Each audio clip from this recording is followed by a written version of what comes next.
Hello there and welcome to the program People, Politics and Power. I am Imonia Marere.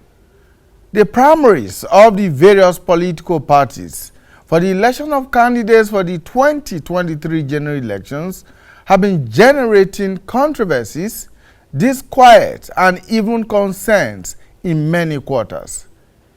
Even the decision of the electoral management body, the Independent National Electoral Commission, to grant 6 days extension for the parties to tidy up their processes, occasioned by pressure from the political parties themselves, has been the subject of criticisms, speculations, and conspiracy theories. The conduct of the primaries by the different parties at different levels has been attended by so much rancor, bad blood, and outright misrepresentations. In many instances, the primaries have become commercial transactions with huge sums of money allegedly exchanging hands for votes. Delegates became beautiful products to be bargained for and purchased by several bidders. They smiled home with heavy pockets. The downside of the transactional politics is that in some cases, losers have had to demand the refund or return of their inducements from delegates who collected but did not deliver as promised. Some of the aspirants have reportedly been resorting to unconventional means to recover their inducements. What all of these boil down to is the dysfunctional and prebendal nature of Nigerian politics after over 2 decades of uninterrupted democratic practice. Indeed, as some analysts have observed, it appears to get worse at every subsequent electoral cycle. The long-standing trend, which places greater emphasis on deep pockets to the exclusion of actionable ideas and issues, has been exacerbated during the ongoing primaries with the dollarization of the process. On the program today, we shall be looking at the state of the primaries of the various political parties. How democratic have they been and will they be? Why is there so much desperation by politicians to pick party tickets? What exactly happened between the IPAC, that is the Inter-Party Advisory Council, and INEC, leading to the 6-day extension by the electoral body? Now join us as we take a look at these issues. Right after now, you get to meet our guests in the studio. That's right, let's get to meet our guests who are right here in the studio. First, from my immediate left is Alhaji Yusuf Dantale. He's the chairman, Allied People's Movement, APM, and the National Secretary, Inter-Party Advisory Council, IPAC. Thank you so much for joining us, Alhaji. Good afternoon. Yusuf. Also joining us is Martin Orim.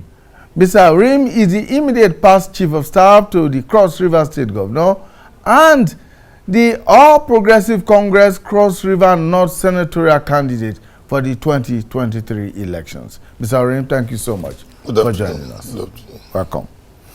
Alhaji Yusuf, let's begin this way.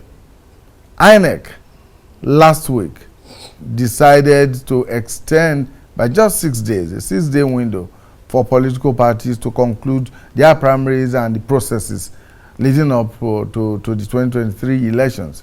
Now, before then, IPAC had approached INEC on May 5th, first time, and then on May 10th, second time, for this extension, which did not yield any results. At what point did IPAC again meet with INEC on this issue? Thank you. Good afternoon, viewers. Good afternoon, Nigerians. I want us to start it this way. I want to start from when the Electoral Act was signed. the signing of Electoral Act, the approval of the Electoral Act into law, which INEC have to use as a working document to conduct the 2023 election, came to us when nobody prepared. Both INEC and the political parties were not prepared at the time it was signed. So, and with the way the INEC timetable came, I won't say it's INEC's fault and it's not the political party's fault, but with it came with some tension that the political parties need time, a little time, to do the right thing where it has to do with the primaries. And so there are lots of innovations with the new INEC guidelines. And as today, INEC is training trainees from political parties. We have about 4 persons from each political party to be trained. These are something that was not there because the political parties have to upload the informations of their candidates on the website. And this is meant to forestall or reduce the level of litigation that used to come with election in the past. I think what is done is in good faith and is in the best interest of both the political parties and the electorate, and it will reduce the workload on the tribunal after election. Now, I asked that question, Alhaji Yusuf, because there have been insinuations, particularly in the media, that INEC is in bed with certain political parties and that the decision to give this extension is as a result of pressures from a particular or some political parties, and not necessarily IPAC, which is a body to which all the political parties belong. I want to totally disagree with you on this. It is the decision of all the political parties. The last meeting, the first meeting we had during the consultative meeting with INEC, with all political parties, all the political parties were unanimous on the decision to extend the timetable. The only person that advised that if INEC do not, we should try as much as possible to work within the existing timetable that time is the chairman of APGA. But the 17 other political parties were unanimous. So it is not the pressure from any political party, nobody. No, I disagree with that. It's not true. All right, Mr. Orim, let's begin this way by first and foremost getting out of the way what I would describe as a controversy that trade your victory at the senatorial elections. There were reports all over the place that it was actually the sitting governor of the state that ran for that ticket and not you. But I mean, this confusion is yet to be laid to rest, even with the release put out by the Cross River State government. What actually happened? Who was the candidate for Cross River North? Thank you. The sitting governor of Cross River State, Senator Professor Ben Ayade, indicated interest to contest for office of the President of the Federal Republic of Nigeria, and he is still on with his aspiration. The governor did not at any time process a nomination form for the office of the Senate of Cross River North. Only 2 people purchased expression of interest and nomination forms for the office, which is my humble self and one lady, Cecilia Adams. We went for screening, we were cleared, and the list was published with only 2 of us as aspirants to the primaries of APC for Cross River North. The governor did not aspire to fly the flag of APC, a central flag of APC in Cross River North. So one begins to wonder, where did that video that was circulating in the social media come from? With 3 people sitting behind a table and announcing what they claimed was a result of that primary election. Well, I can say that was the element of mischief makers. You know, first, to put the name of a governor of a state to have contested in primaries alongside with his chief of staff. You know that will not happen. The governor is my boss. He's my father. We have a relationship that spans beyond politics. when I finished from secondary school and I enrolled into the institution, I got scholarship from him, his scholarship scheme. The first money I paid in the institution came from him. And since then, he has established a relationship with me. When I was contesting for councillor, he sponsored my elections to the office of a councillor representing my ward. And after he won as governor, I did not lobby to become chief of staff. We had over 30-something people lobbying. I wasn't part of them. He graciously picked me. And you know what it means for a governor to pick you to be his chief of staff. The chief of staff is a shadow governor. So the person must be the greatest confidant of that governor, because you are the one who manages the governor. You manage everything about him. So you cannot find a situation where that kind of confidence will be abused, that I will go and purchase form to contest election against a man who is my father and my political mentor. If the governor were to be in that race for the Senate, I would have withdrawn. If the governor actually procured form, nomination form, and submitted and presented himself for screening, I would not have gone for the screening. I would not have submitted my form. That is the only way I can show appreciation and loyalty to a man who have done so much for me. So the governor was never in any race. And where that video emanated from, well, I don't know. A primaries of a party conducted by 3 people who have incidentally from the same local government with the purported winner of that Congress. The party cannot post people who are from the same senatorial district to go and conduct election of that senatorial district, because they know definitely there will be bias in whatever process they are to handle. People are normally posted from other states into Cross River and from Cross River to other states. The Congress that I participated was being managed by people who were posted from the National Secretariat from Abuja. We had INEC there, INEC representative from the headquarters.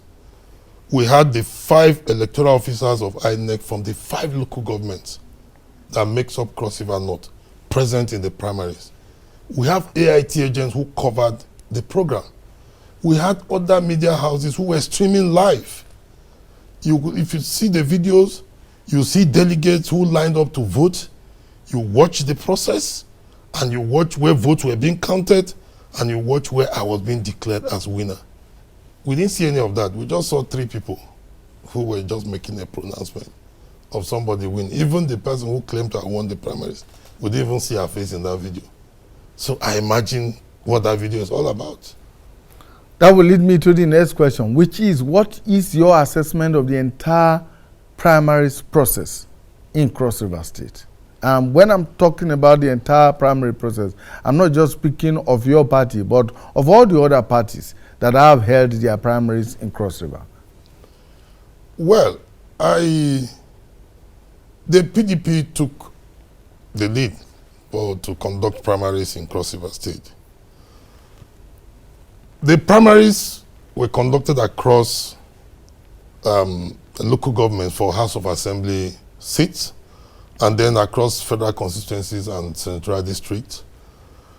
Well, the only one that I saw that was marked by a lot of crises and that led to death of a police officer was the one of Bekwara Obudu, Obanliku Federal Constituency, which incidentally is my own federal constituency and where the governor comes from.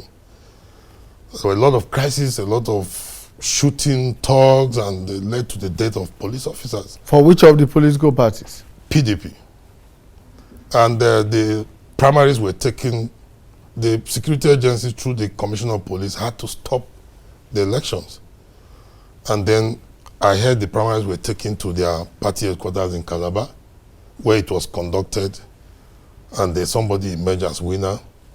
But from stories, other aspirants are kicking against the result. But it's not my party, so I don't want to go into details about that.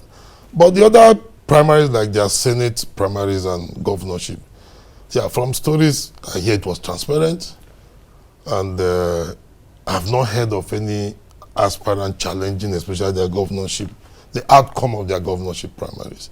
So I believe it was very transparent. Yeah, and for my own party, the APC, we have had a very peaceful primaries across the state, beginning from the House of Assembly, because the governor, who is the leader of the party, took time to engage with party members and stakeholders at every level to encourage them to be peaceful and be law-abiding in conducting their primaries of the party. And throughout the conduct of those primaries, I think we did not record any incident in the state. And the most peaceful was in the Cross River North. We conducted very peaceful congresses, and it went each free. Yeah, Alhaji Yusuf, he's just spoken about engagement with members of political parties. We cannot say the same for all the political parties across board, across Nigeria. Because as you may already be aware, there are places where some primaries are yet to hold that ought to have been held. There are places where there are allegations of manipulation, allegations of tampering with delegates list, allegations of monetary inducement, and what have you. For you, what does this represent for party discipline, one, and for the democratic process? The kind of things that we are hearing and reading about of political parties across the country. Thank you. First, when you, as a politician and as a leader, most times when you hear rumors that is not substantiated, you have to be patient and be a bit meticulous to get what the facts are. Just like my friend here just said, you have a video of somebody declaring one result, somebody who's not part of an election or a process, and then the person who was, his name was there, and there are documents to show that the person was, to the extent that there's videos. The same thing, there will be rumors, okay, that this happened, that happened. We hear this all the time. At times I hear some things about me. There are statements that have been issued in my name that I don't know anything about. So when you hear this, you don't just conclude until you have facts.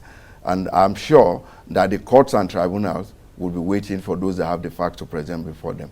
But in all, I think with what, because, well, let me say the PDP that have conducted their primaries in totality today, that most of those that contested the election have come out to congratulate those that emerged. And the same people say the system, the process is free and fair. The same thing with that of APC, we hear. But you must know there's no way this process will be concluded without somebody saying or complaining that he's either shortchanged or the process is not clean.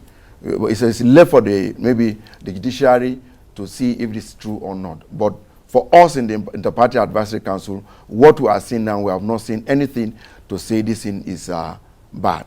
Because all the candidates that contested, the ones that did not win, the one that lost, still congratulate their opponents and come out to say to the world that the process is free and fair. But on our own part in the Inter-Party Advisory Council, we are trying as much as possible, and in our respective political parties, to ensure that we reduce financial inducement to talk to our stakeholders and members so that we will have credible and inclusive participation at all levels.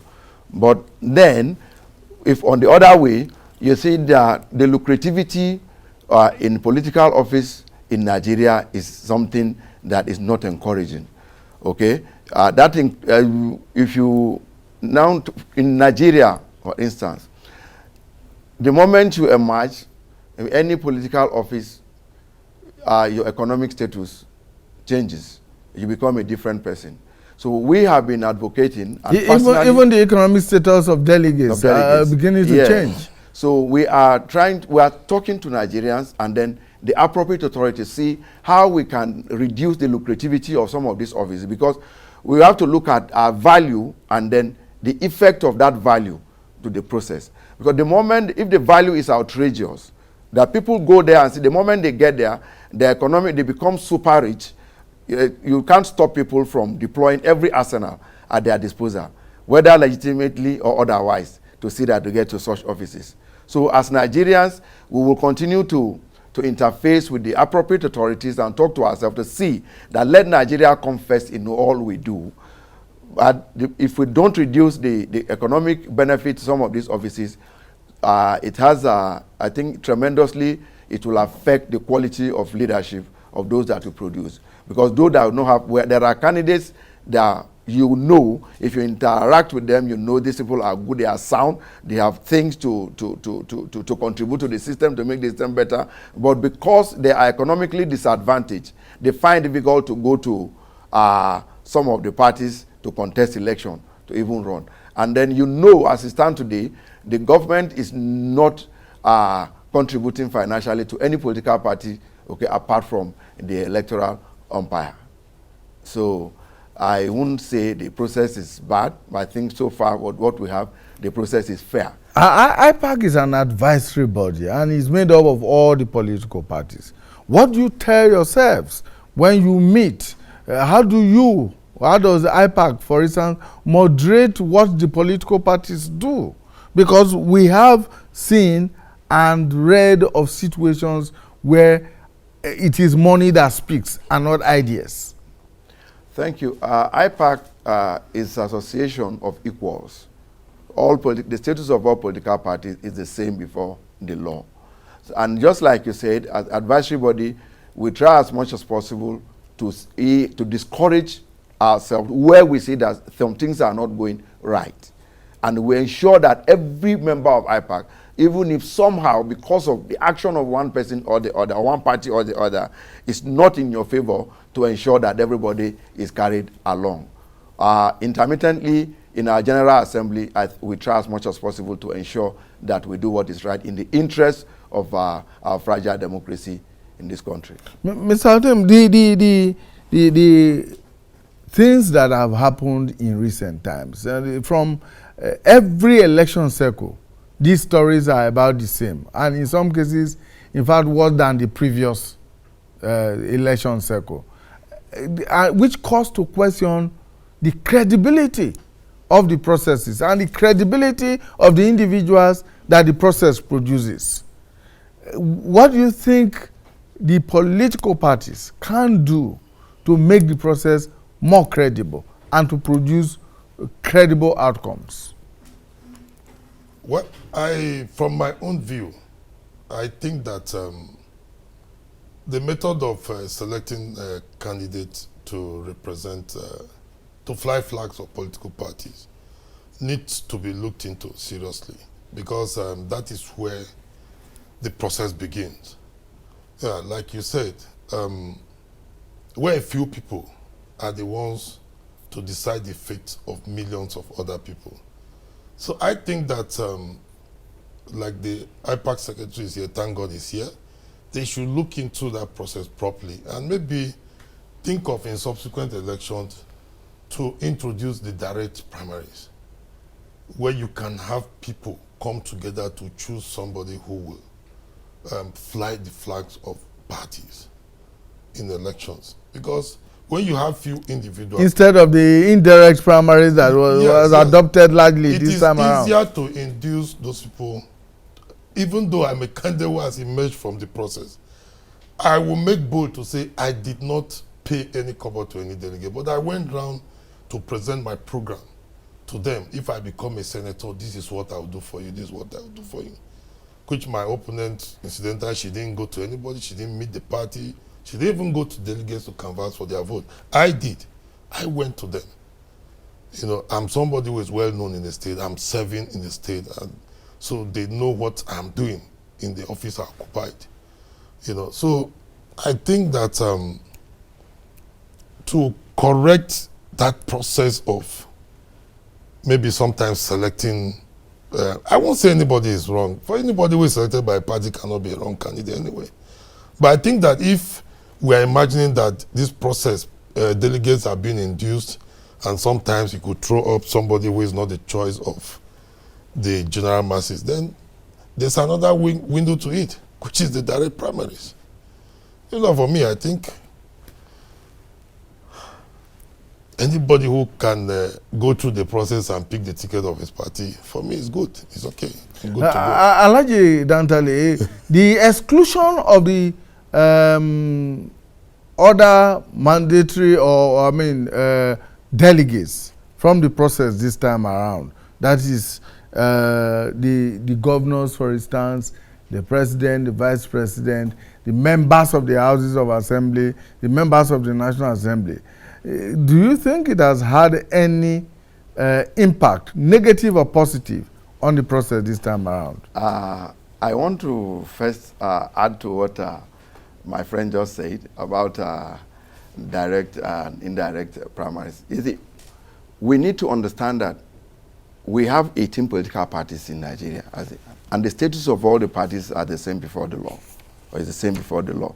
So if we look at it that it is only when you are in party A or in party B before you can win election, will be wrong. We don't look at the general election itself. So, and then the process for electing or selecting the flag bearers of these parties at various levels, there are about 3 processes. You have the direct, you have the indirect, you have the consensus. So it depends on what the party in question want to.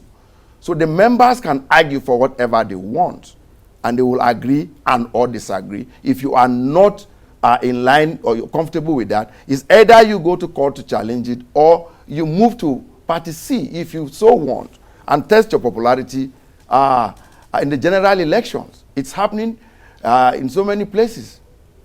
And on the other one, if you say the removal of the ad hoc, the statutory delegates has any effect, I think it's still the same thing from what I've seen.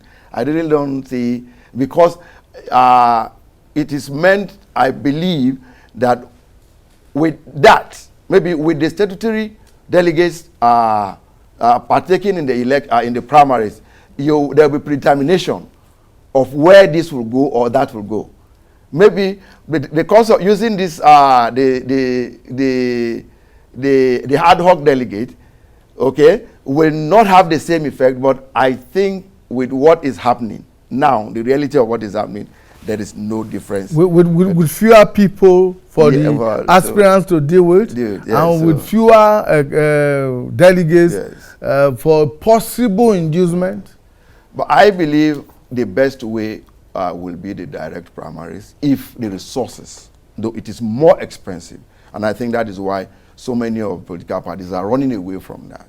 And even at that, some of the places that the direct primaries have been conducted, we still see some abracadabra. I watched a video this morning where somebody will be counting, and then some people they will still move from the first from the front and join the queue at the back, and then the counting is irregular, and then somebody will count from 20 to 50 and all that. So it's just about us to develop that spirit of nationality, to believe in us, and then how to fight poverty. Because most of these things that happen, I think they are all related to our economic status. Hunger dictates so many things and in the polity. So this is the way. All right, just last week, former President Goodluck Jonathan, at an event right here in the nation's capital, expressed some misgivings about what he considered to be a mess that is being made of the ongoing primaries in political parties. Let's take some soundbite from the former President Goodluck Jonathan, and we'll return to continue our discussion.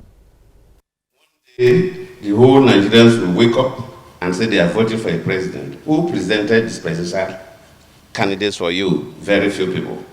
At the national level, at the state level, at the central districts, of delegates. And from what we're hearing, money has been shared. Some people have been going back to delegates to ask for refund when they fail election. It's extremely disgraceful. It is only in Nigeria you hear such things. We should make laws that the corrupt practices in the electoral system, how do we reduce it? Otherwise, you will make laws that are irrelevant, and sometimes, when we are so tied to law, you can now make laws that will become enemy of the people.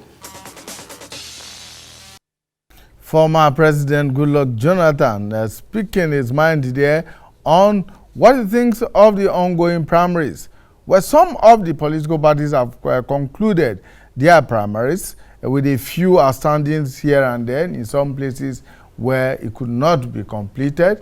And then, of course, as we speak, some of the parties are also conducting their primaries in the various states. And in fact, the Labour Party, as we speak, is conducting its primaries. I think that is taking presidential primary. I think that is taking place in Asaba, the Delta State capital. And of course, the ruling All Progressives Congress is yet to conduct its presidential primary. That's expected to come up between June 6th and 7th, right here in the nation's capital. Now, what are the expectations of Nigerians as far as the 2023 elections are concerned, even as we do an appraisal of the primaries? Will there be a difference this time? And that is the question that I intend to ask the man who is aspiring to be Senator of the Federal Republic of Nigeria from Cross River North, Mr. Martin Orim. Mr. Orim, what are the expectations for 2023 general elections against the backdrop of what we have seen with the party primaries? Well, we are expecting that the elections will be free and fair, because the elections of 2023 will no longer be managed by the political parties. It will be managed by the umpires, which is the INEC. So I believe that the INEC will put every machinery in place to ensure that the elections are free and fair. And I think with the few elections we have experienced in some places like by-elections and other places where they have introduced the use of BVAS, I think with that we saw some sort of control where the will of the people is coming into place with the introduction of the BVAS, because it doesn't seem to allow any room for any to interfere with the electoral process and election malpractices and whatnot. So I think that politicians have learned from it, and everybody knows that the power has returned to the people. So in 2023, I see a situation where it is the right candidate that will win election, because the people will make their choices, and their choices and their votes will count. The concerns expressed by the former president, are they genuine or are they misplaced? Well, from his own point of view, they are genuine. But from other people's point of view, some people may say they are misplaced. But there are stories everywhere. I even saw one little cartoon where they asked a little child, what would you like to become when you grow up? He told his parents that when he grows up, he wants to become a delegate. And we know which party has dealt with delegates to a level where people want to become delegates. And I know that even in my own political party, in our own primaries in the state, some of our delegates were grumbling and complaining that the other side, people are going home with dollars and millions. Why is our own side? Some were even going home with brand new cars. Yes. What is happening in our own party? We are, after elections, we are only given packs of food to eat and maybe transport. So, and we think that his view, to an extent, they are very right, they are correct. Alhaji Yusuf, the president, the former president, I mean, you should know he's been around. He has gone through this process before. Don't you think that the concerns he has expressed ought to be taken a lot more seriously by the political parties and indeed by the lawmakers who are, of course, constitutionally charged with making good laws for our country? Now, the question you asked take us back to my earlier analysis or the discussion. Thank God the distinguished senator to be is here, and I still want to send this message again because we have been sending it into there. First, I agree with what Mr. President, former President said, Dr. Goodluck Jonathan is a man I respect. I appreciate that. But what he said, I think he only pointed out to the symptom of the problem without looking at the cause. Why do people invest so much into the system? That's the question we are not asking ourselves. Why are we deploying all these things? Why do delegates become super rich? And why do aspirants put in so much money to get to this office? The answer is simple. Because the moment you get there, your economic status is transformed. Not because, for anybody who want to go, and I want us to look at, I want to refer us back to when President Muhammadu Buhari, the Commander-in-Chief of Armed Forces, during his primaries in 2019, he said, I am not going to give you money as delegates. I don't have money to give you. And if I have, I won't give you. That is a man with the mindset to lead his people. Then, so if we are, I was in discussion with the Chinese embassy a few days ago about why is the Communist Party in China, what is the secret behind the sustainability of Communist Party in China for a period of about 100 years. It will be 101 years they are about celebrating there. And they told me it's simple, that the party is supreme, the leadership of the party is even stronger than the leader, and the party separates leadership from a business transaction. If you are going into, if you are seeking a political office, you are seeking it because you are going to rule, or because you are going to lead the people, you are going to serve the people, not because you are going to. You are totally separated from the economy of the country. And almost all the political office holders in China, they are very poor people economically. So that is the secret. So, but today, you and I know the reality in our own system. It's not the same thing. So until we are able to discourage or reduce the economic status, the remuneration that goes with these offices, it will be difficult for us to get it right. Because it will now be the game of the piper, who pays the piper, dictates the tune of the music. Is it really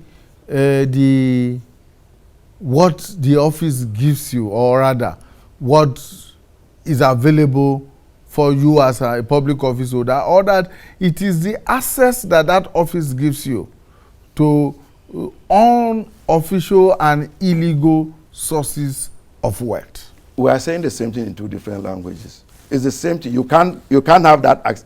You don't have access to some of this national wealth or treasure unless you are in that office. So it is the office that provides. So it's actually not the remuneration that is the driving force, but the opportunity to grab at what you are not entitled to legitimately. No, even the remuneration does. For instance, I know my friend will not, maybe he might not want to say some things, but maybe when we talk about security votes, it's something that nobody accounts for. You're in the system. They just come. They just give. Okay? And then somebody is a senator. You look at the remuneration of the senator and comparing that to that of an university professor, for instance. Okay? Today, ASU is on strike. Okay? Our universities the students are home because the government is not able to meet up with some maybe financial requirements of the system. But some individuals, the EFCC is taking on some individuals who have single-handedly access to some of these things above what the ASU, okay, or the university system is requesting. So it is both the remuneration and what the availability, okay, of what is there for the person in that office. So these two are part of the problem. Even some people who are unelected or who are appointed into offices are dipping their fingers into the till of the public treasury.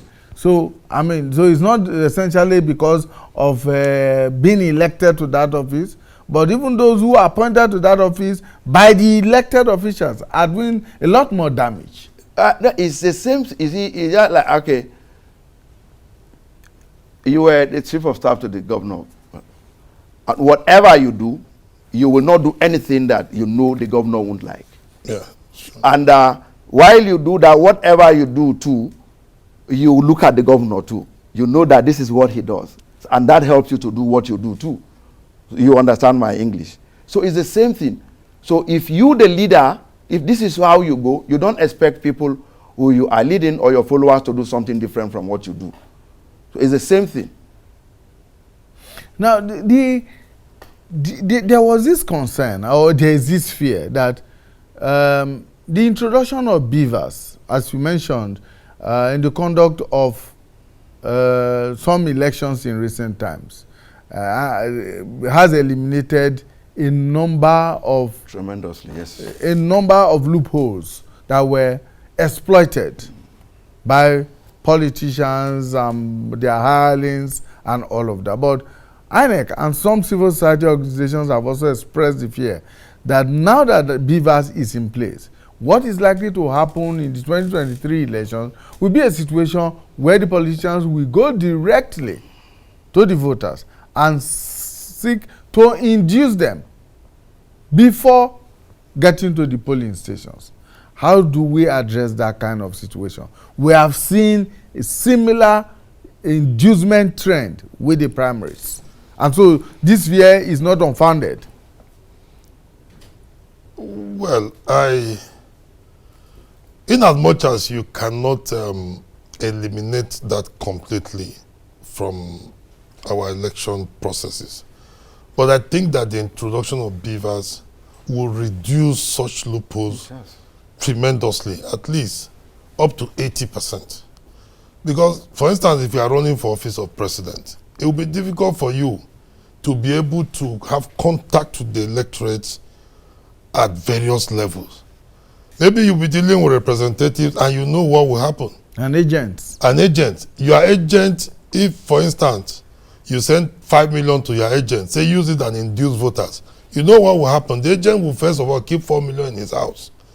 And what he will send to the field will not be able to get the required number of voters who will vote for you to give you the necessary vote to win. So I think that the introduction of beavers will reduce drastically those loopholes in our election processes. You think so too, Alhaji Yusuf? It has. It has.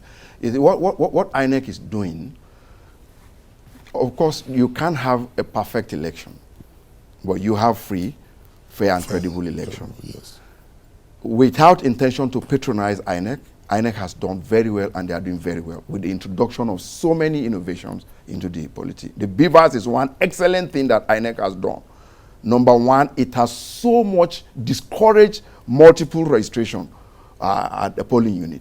The last experiment they did, I think over 1 million voters. I don't have the exact figure, but more than half, almost half of the people that registered they duplicated their registration. But because of the software, INEC was able to bring out the double registrants and put them out, filter them. So that is it. And then it will help in discouraging electoral malpractice. Because what you will put in to do what you want to do won't be as easy as it was before. Let's look at it commonsensically. Now, if you have maybe one flexible door here and somebody want to come in, it will be easy. And then looking at what you want to come and pick in the room. But if you have one at the gate, you have another one there, you have another one. If you look at what is going to put in to break this door and the value of what is going to take from here, I think let me just do what is right. The person will be discouraged. I think primarily it will prevent and discourage a lot of malpractices. So I encourage that, and I'm sure that the color of what we are going to get in 2023 will be different from what we had in the past. So if INEC has introduced these innovations that you say seem to strengthen the electoral process. What is stopping the political parties individually from introducing similar innovations or things that are different from what they have been doing to also strengthen internal party democracy? You see, the Electoral Act, the amended Electoral Act 2022 has done so many things. And with what has been done with the new Electoral Act, so many things that has equally discouraged so many things, the malpractices that used to take place in the past in the party democratically. So, and IPAC as much as possible, because what we have in the general election is what we are able to produce at the primary election or the Democrat. It's a reflection of the internal democracy of the respective political parties. So we are doing very well. And I'm sure, in line with what he said, it will be better than what we had before. But still, the end is we must discourage what gets to these offices. Is there a time, Mr. Urim, that we will, for instance, conduct elections in Nigeria and not see a situation where there will be any recourse to the tribunals or to the courts, both internally within the parties and in general elections? Well, I see us moving towards that situation, because if you check the primaries that have been conducted across the country, we don't seem to have too many complaints from the outcomes of the primary. But there are places where people have been muzzled out, yes, and they have had to withdraw from the process. Well, there are places where people are complaining that delegates lists were manipulated and substitutions done. There are also complaints of imposition of certain aspirants on the various constituencies. And they are not one, they are not two, they are quite many. In fact, in nearby Nasarawa State here, as we speak, some senatorial contests have not been completed. Well, our system is likened to somebody who is a drug addict that needs rehabilitation. You know, you cannot correct the person with just one therapy. You need a therapy, another therapy, another therapy, until you are able to correct the person completely to become a refined and sane person. So that is if the person does not have a relapse. If he doesn't go back after one therapy to go and unsettle himself all over again. That is why you do a follow-up. If you want to rehabilitate a drug addict, you don't allow the person loose out there. There's some sort of control measure. You follow up, and to ensure that you take the person to the point where he gets out of it. So I believe that our system, there are improvements from what used to be obtainable in the past. So if there are improvements, it means there are signs that it will get better. It will get better. But to say totally in the 2023 election, we are expecting a situation where after election there will be no tribunals, people will not petition, is totally out of it. After election, no matter how transparent the election is, some people just feel, let me try my luck through the tribunals and all of that. And some people think, well, they can be able to manipulate some things and then get themselves into power by any means they think they can. So there will always be situations where after elections, tribunals will be set up in line with the laws. And people will petition the election processes to the tribunal. So we'll always expect that to happen. 22 years of uninterrupted democratic practice. How much or how many lessons do you think we have learned within the political parties and as individual politicians? Can we say that we have moved far away from where we were in 1999 when the Fourth Republic happened? Well, the situation has not been stable. In this republic, you find some elements that comes with it, and then the IPAC and political parties will return to the drawing board and try to see how they can correct the processes for the better. In some instances, you discover that the worst, what happens become worse than what you had experienced in the past. And but I will say generally that for the process of transition now, things seem to be going a little better than what happened in the past. So we just hope to Alhaji Yusuf, can the IPAC do a lot more than it is doing at the moment? Can it help reform the political process much better than it is right now? Very perfectly, yeah. Well, I just want to say a few things from what my friend just... you said if they will get to a point in this country that there won't be litigation, the answer is no. There's nowhere in the world that has happened. We can only have minimal, we can only have a reduction in some of the ills electoral malpractice in the past with the improvements ongoing. And the sustainability of the democracy in this country from that time to now shows that we are improving. If we are not improving, it would have been long truncated before now. But we are building on. You know that politics, some persons say it is conflict and conflict resolution. There's nowhere you will resolve one conflict without stirring the other. And if you stir that, another person wants to resolve. So it is a continuous thing until we get it better. IPAC, as umbrella body of all political parties, we are doing so many things. Don't forget that what we do is to advise ourselves, and then maybe wade into intra-party crisis where they are, and the parties allow us to come in. We try to wade in and then mediate between INEC and the 18 political parties, the registered political parties. Yes, we are doing it. For instance, let's go back to local government election, for instance, like State Independent Electoral Commission, is one thing that IPAC have always kicked against, that IPAC threatened that if the State Independent Electoral Commission is not scrapped, there is no way you have inclusivity in the democratic process. And where there is no inclusivity in the democratic process, there's no democracy. Because it has to be from the grassroots. That is where the government is closest to the people. So where the local government, the local administration is far from the people, that people who don't determine who lead them, and it is wrong. So if you have a wrong foundation, whatever you put on it will not be. So our IPAC intermittently will mediate, will discuss with the appropriate organ of government like the National Assembly.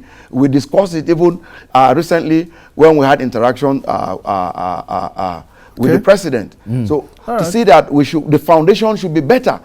And then if you look at than it is at the moment. That it is at the moment. All right, thank you so much. Welcome. Alhaji Yusuf Dantale is the chairman, Allied People's Movement, APM, and the National Secretary of the Inter-Party Advisory Council, IPAC.